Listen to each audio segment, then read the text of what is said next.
Looking into the rearview mirror, I thought I saw figures standing by the water's edge, their movements jerky and unnatural. But when I blinked, they were gone. "It's the light," he murmured.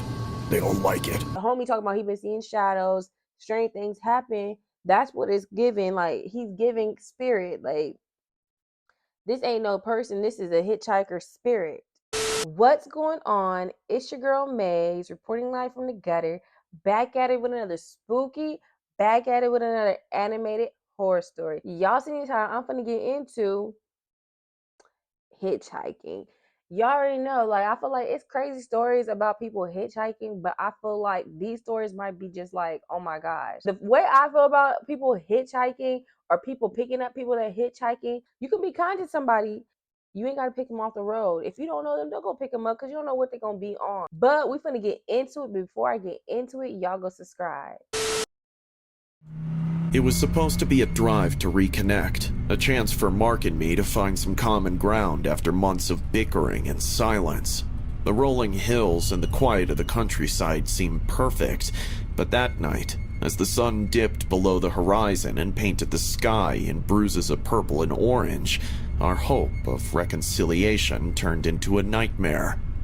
We were on an old country road, far from the city's chaos, when we saw him, alone. They look like they already going through it. Like, looking at them now, they look like they're already going through it. They've been bickering, but I feel like hopefully, I'm not gonna say hopefully because they already said this was a nightmare. But they've been bickering. We're gonna see what's gonna happen. Fuck it.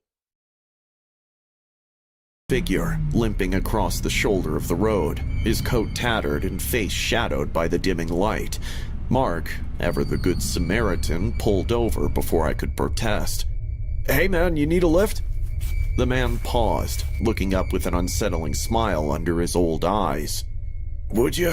I'm just trying to get to the next town over." His voice was hoarse, like gravel being crushed underfoot. I felt a shiver crawl up my spine, but Mark was already unlocking the door. Going on the back roads, it's the fastest way to get to where you gotta get to, but it goes down on the back roads. So him unlocking that door, and she already looked like, like she looking like, that's how she looking. Are you sure about this, babe? It's just a ride, Sarah. What could happen? What indeed? As the hitchhiker climbed into the back seat, a cold gust of wind swept through the car, carrying with it the faint stench of decay. I turned to give him a tight smile, catching his eyes in the rearview mirror, piercing, calculating. He strapped himself in, his gaze never leaving mine. "Thanks for this. You're saving me a long, cold walk." As we drove, he asked innocuous questions at first, about the weather, our car, where we were from. Then his inquiries turned personal, intrusive. "So how long have you two been together? You seem tense."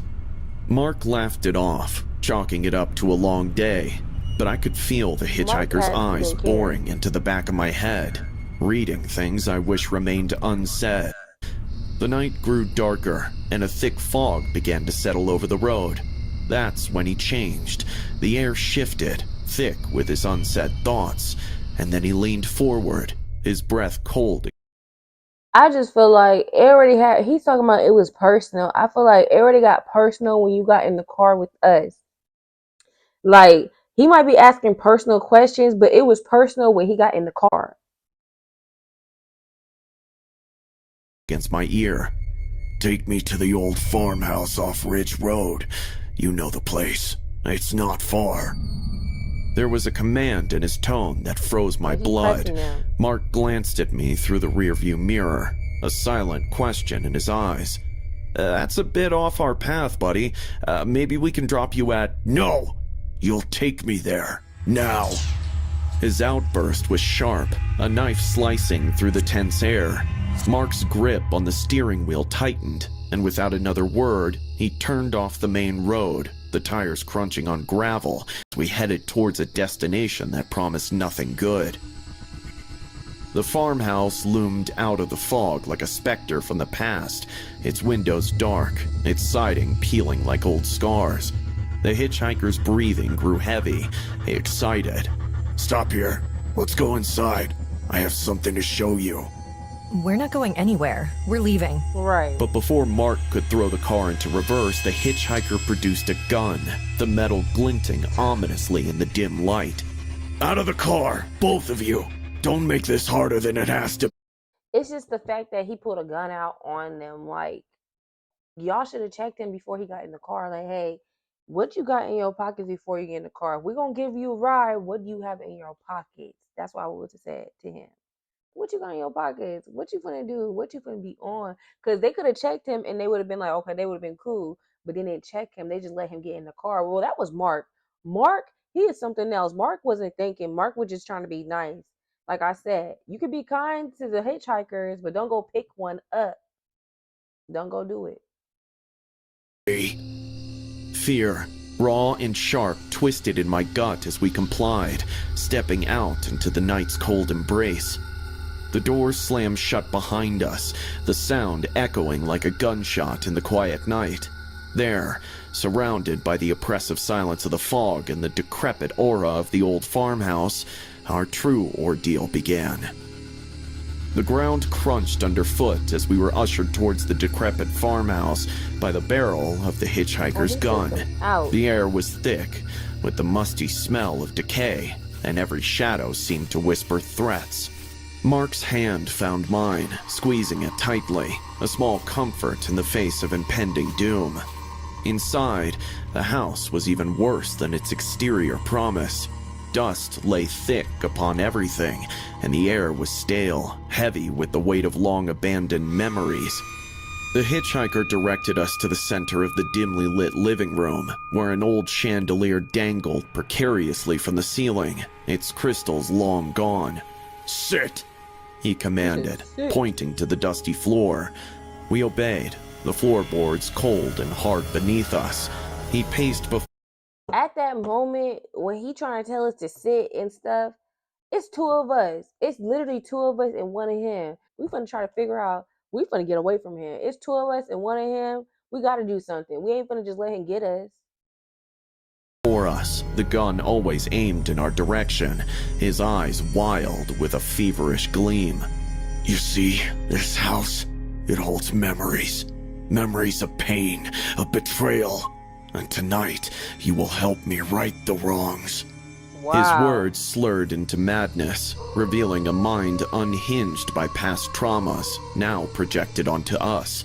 He began to rant about his childhood, about the parents who abandoned him, the cruelty he endured. We were his chosen audience, a captive pair to bear witness to his unraveling. We have nothing to do with your past. Let us go. We won't tell anyone we were here. He shot a bullet in the air, tearing me up. Quiet! You're a part of this now. You must pay the price of listening, of understanding. Tripping. He began setting up what looked like a bizarre ritual, placing old, faded photographs in a circle around us. Each photo seemed to depict moments of a troubled family life, a child's birthday with no guests, a Christmas morning with no gifts, a graduation with no applause. I mean, sad story. I feel bad for him, but at the same time, he's looking like Doofenshmirtz. Like, you know, off of Phineas and Ferb, that's what it's giving. Like, but it's not giving. It's like he went crazy. Him, he didn't have to do all that. Like, he could have really just been cool, like Doofenshmirtz. Like, okay, he didn't make that make him. Like, he had a bad childhood, he had a bad upbringing, but he didn't make that make him. He made that make him, and it broke him. That's how I look at it. It made him and it broke him. Now look at, he's trying to get some vengeance. Like, he's trying to get somebody. He want people to realize, he want people to feel how he feels. The hitchhiker's voice became increasingly agitated as he described each scene, how each instance of neglect sculpted him into the vessel of vengeance he had silently become. Then, he produced a rope from his bag, throwing it at my feet. Tie him up. Show me you understand the pain. The command was chilling, but it sparked a desperate idea in me. As I moved to bind Mark's hands, I whispered a plan to him, a risky chance that might just save us.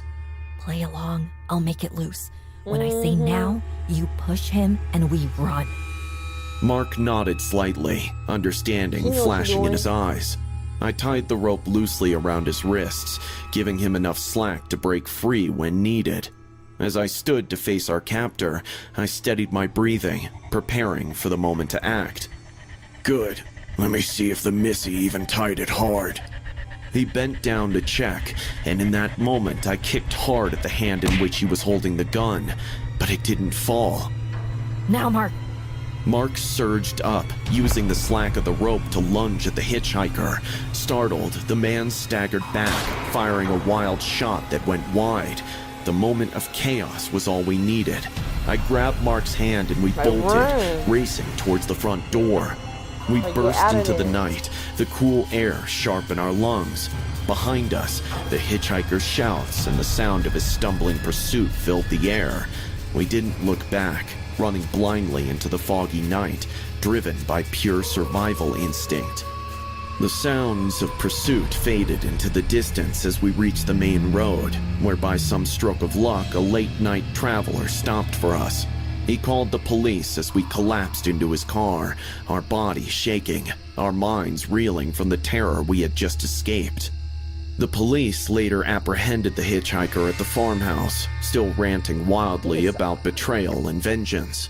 Mark and I were safe, but forever changed. The ordeal left scars that no time could heal fully, a haunting reminder of the night we faced pure madness and survived. Reflecting on it all now, I realized how close we came to a different ending, one written by a madman driven by the ghouls of his past. Right. But in the frantic escape, in our desperate will to live, we rewrote our fate, choosing life over death he had planned for us. That was a life or death situation, but it was like, we gotta do what we gotta do. We got to get out of here. And this man, he's crazy. He's psychotic. Like, he really is. It was just past midnight when I first saw him, a solitary figure standing by the side of the road, thumb outstretched towards the murky glow of my headlights. His presence was as unexpected as it was unsettling. This stretch of highway was seldom traveled, even during the day. Reluctantly, I slowed the car, the window rolling down with a hesitant whir. "You need a lift?" I called, my voice betraying a trick. I'm telling you, people are too nice. Cause he talking about, he wrote it running down like he knew him. Like, hey, you need a lift? Like, you need help? You need me to drop you off somewhere? You need to get to where you gotta get to? He was being too nice. They've been too nice. All of them been too nice. Of unwilling curiosity. The man nodded. A grateful smile crossed his weathered face as he hurried to the passenger side. Thank you, he said, settling into the seat and pulling the door shut with a definitive thud. I wasn't sure anyone would stop. As we drove, the fog seemed to thicken, curling around the car like a living entity. "So where you headed?" I asked, glancing at him. He was older than I first thought, his eyes deeply set and carrying a weariness that seemed out of place. Right. Just up ahead, he replied, gesturing vaguely forward. Not far. He's so That's damn pale, when he the don't even look oddities real. began. First, it was the radio. As we talked, it spontaneously switched on, flipping through stations rapidly, settling on an old-time tune that crackled with static. Come on, I reached to turn it off, but he stopped me. I like this one, he said, his voice suddenly distant. It's been a long time since I heard it. The song played eerily, notes warping slightly as if the signal was bending around the curves of the road. We passed a sign then, one that was too rusted to read, its edges consumed by ivy and darkness. There's an old marker for a cemetery, he commented, his gaze fixed on the disappearing sign. Not on the maps anymore. People forget. The atmosphere inside the car grew heavier, the edges of my vision seeming to flutter like the wings of night birds. Shadows appeared to move with autonomy, darting in and out of the dim light cast by the car's interior. I swallowed hard, focusing on the road that now seemed more like a passage through another world than a mere highway. A bridge is coming up. he said next, his tone casual, as if remarking on the weather. Strange things happen around it. Watch.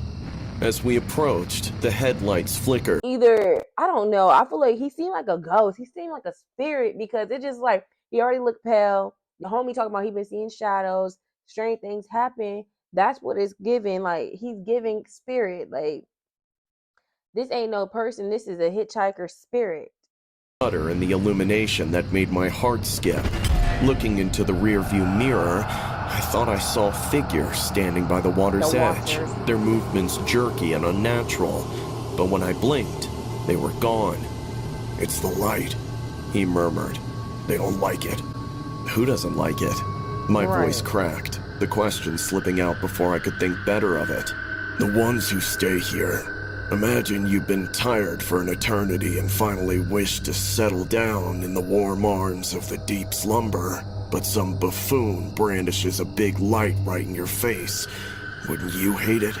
He answered simply, as if that explained everything. Right, he's talking. We drove in silence for a while until suddenly the car's temperature dropped sharply. My breath became visible, fogging the space between us. He didn't seem to notice, his attention now on the road ahead. There's a diner not far from here. He broke the silence. It's abandoned now, but sometimes, if you look right, you can see the patrons inside. I stared at him, unease twisting in my gut. See them? How? Right, just watch. As we passed the dilapidated building, I risked a glance. There, behind the fogged and broken windows, were the silhouettes of people, frozen mid-meal, their heads turning unnaturally slow to follow our passing car. My heart hammered against my ribs, the sight too surreal to process fully. What the who are they? What's happening? I managed to ask, my voice a whisper of its usual timbre. They're stuck souls forgotten in time, he said, his eyes reflecting a sorrow that seemed as deep as the night itself. But what better place to get stuck at if not for a diner? At least it's not on the road like me. His last words hung in the air, a confession wrapped in a chilling revelation. Like you? I echoed, my mind racing as I tried to piece together the meaning behind his cryptic statements. The road ahead seemed to stretch into infinity, the fog a curtain veiling the world beyond. Yes, he replied, his voice steady, eyes locked on the horizon. I've been on this road longer than you can imagine, always hitchhiking, always picked up, but never reaching my destination. A cold shiver. Today's the day I finally got my Go Henry card, my very own debit card. I really wish ran down my spine as I processed his words. Why? What keeps you here? I asked, not sure I wanted to hear the answer. He turned to look at me, his face illuminated by the intermittent flicker of the dashboard lights. Unfinished business, he said, the cliche. Okay, yeah. He definitely is a spirit, but it's just like he talking about unfinished business. He probably on the road trying to catch somebody. I don't know. He's a spirit. That's all I'm gonna say. He is definitely a spirit.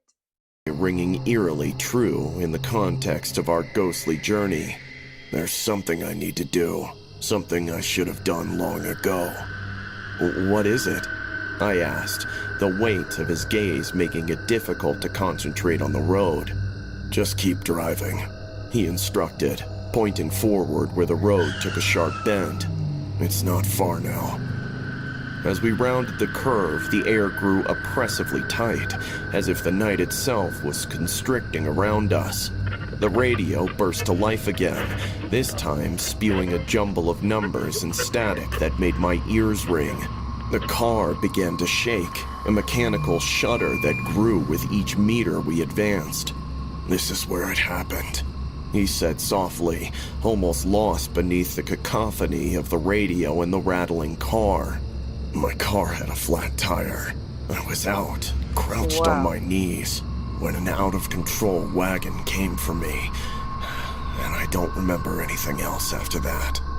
The words had barely left his lips when a sharp, bright light pierced the fog ahead. Oh, wow. Instinctively, I slammed on the brakes, the car screeching to a halt just inches from a massive oak tree that hadn't been there a moment before. My heart pounded violently against my chest, the shock of the near miss paralyzing me momentarily.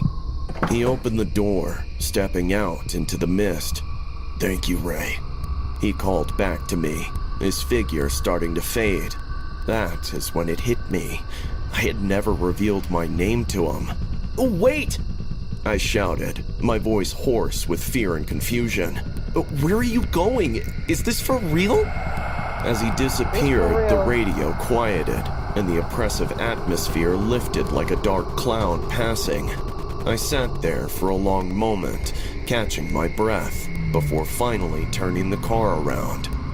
The drive back was unnervingly quiet. The fog seemed to retreat with every mile, and the road behind me felt mundane, no longer a passage through a haunted night, but just asphalt and lines.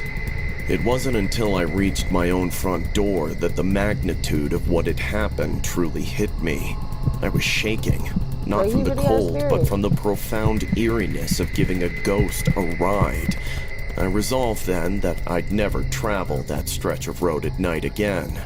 But as I turned to lock the door behind me, I caught a glimpse of something that chilled me to my core. A set of footprints leading up to my house, disappearing at the threshold, as if someone had followed me home from the fog. And in that moment, I realized that I wasn't truly alone.